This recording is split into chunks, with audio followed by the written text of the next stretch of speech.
সপ্তমীর দিনটি দেবীর জাগরণের মুহূর্ত কেন বলুন তো? এর উত্তর লুকিয়ে আছে পুরাণে।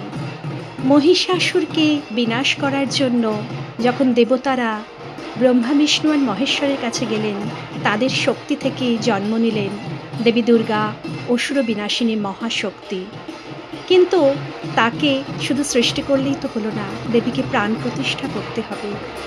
তাকে জাগানোর জন্য চাই ভক্তির শক্তি, আর সেই জাগরণই ঘটে মহাসপ্তমীর ভোরে।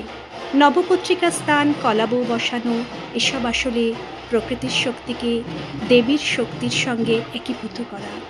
সেই মুহূর্ত থেকে দেবী হয়ে ওঠেন জাগ্রত চণ্ডী, শুভের পথে আমাদের রক্ষাকর্ত্রী।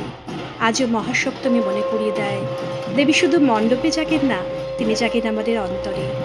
যত অন্ধকারই হোক, ভেতরের শক্তিকে জাগাতে পারলেই সব দুঃখ ভয় পরাজিত হবে।